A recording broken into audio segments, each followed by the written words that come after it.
Hi, I would like to introduce Trista Emmons. She's our orchestra teacher. She has been the orchestra teacher here for 8 years and was an orchestra teacher prior to that for 9 years. If you've been to any of our events before, you have probably seen her and heard her as she's either directing or participating, showcasing in our students' great talents. Trista is a master violist and has participated in lots of well-known groups, including the Aspen Music Festival, the Cleveland Opera, and various touring Broadway shows. Thanks, Trista, for being here. I'm so excited. I'm so excited to talk as well. So let's just start with this. The title of Best Communities of Music Education. We have earned that title for how many years now in a row? I think it's our 7th year. It's amazing. So tell us a little bit about that. What does that title mean? Yeah, so the Best Communities for Music Education is sponsored by NAM Foundation, which is the National Association of Music Merchants. And it really recognizes schools that have a robust music program from K all the way through high school.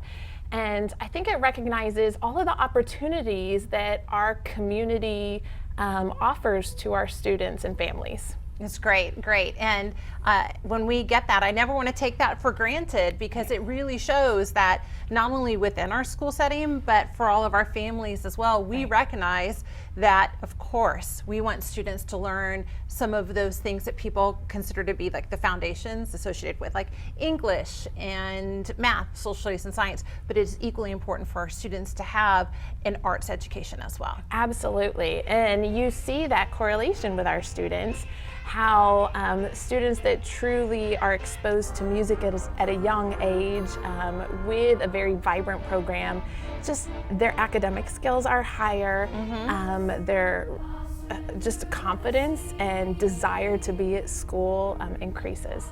So it's a win-win. Well, I'm interested because as the orchestra teacher, you meet our students in 5th grade. Yes. And then you sometimes get to know some of them all the way through until graduation. Like, what an opportunity to see students grow. So what I know is that our general education music program actually starts in kindergarten with general music, and then as early as the primary school, we offer choral programs after school. And then we start to introduce instruments in a more informal way, and by having 4th grade, they're playing the recorders. In 5th grade, all of our students play the ukulele, which is incredible. I've never heard of that in another district.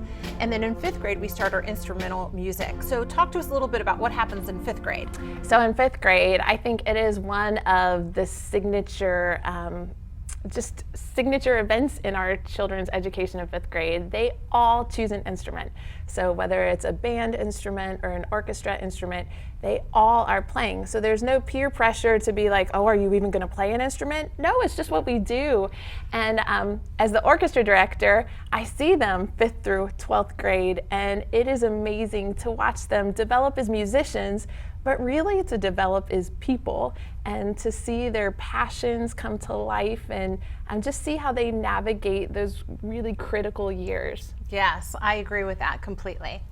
When we often think of the great accomplishments of students, especially when we're talking about things that are passion or of hobby, we think of things like state titles or championships. But in reality, there is equal to that in the world of instrumental music. And it's called OMEA, and some participation that our students have that really gets to showcase that they are exemplary students in performing arts. So what is OMEA, and what does it take to be recognized in that way?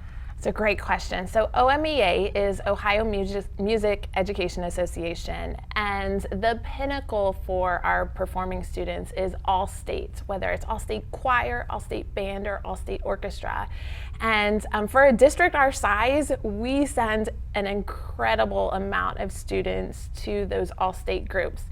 Now, to get there, it is not for the faint of heart at all. So it really exemplifies how much dedication and time and individual progress that a student must commit to developing their craft. And then alongside that, it really does demonstrate what an amazing staff of music educators we have from kindergarten all the way through Right. 12th grade, because it does take those teachers to encourage those students to keep growing and to audition and apply for these huge events, that sometimes they just need the extra nudge, and that just knowing that someone has that confidence in them. And I appreciate your commitment to our students who do want to take that risk and see if they can be a candidate for OMEA All-State. And I know for you, as well as the other music teachers and Amy Clark, who's our Director of Arts, that you also sometimes travel with them to make sure that when they go and they have this opportunity to participate with these students from across the state, they also have someone of comfort there who can say, I'm here to help you. Right. It is, I mean, it is just the joy of an educator's life to see their students flourish and thrive in a really highly competitive environment, and to make those connections. There are no words. I'm speechless. Yeah, I can imagine. So I bet at home we have some parents who are listening to this, and maybe their students are very young, haven't even reached the point of thinking about instrumental music, and might be thinking, well, I'd like to support this. What can I do at home to encourage music education? Absolutely. So I always say start small, right? And from the time that children are really young, I say sing. You can always sing. So whether it's a good morning song or at nighttime, just sing. Let your child express their creativity and let them explore that very fundamental element of music. And then I say expose them to live music. There is nothing like a live performance, or seeing students that are maybe just a few years older than you, like, excel in music. So bring them to live performances. I always say let them experience and touch and play real instruments, not just the plastic toys, but let them feel what a violin feels like when it's being played with a bow, and let them just experience all the different percussion instruments. I know, chaos, right? But when they have the opportunity to be creative and explore, they're developing that confidence and creativity. Yes, I think that's all really, really great advice. I just want to take a moment to say thank you to you and to all of our music teachers who are out there. It is really inspiring, and often people will say to me, what's one of your favorite parts of working at Indian Hill?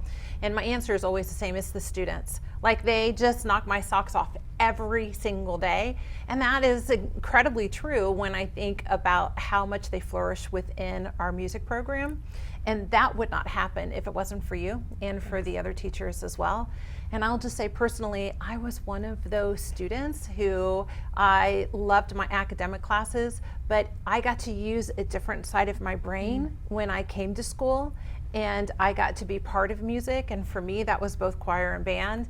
And I believe it helped shape me to be some of the grown woman that I am today. So thank you so much to all music teachers. Absolutely. Thank you for your support of our programs. Thank you, everybody, for being part of this masterclass.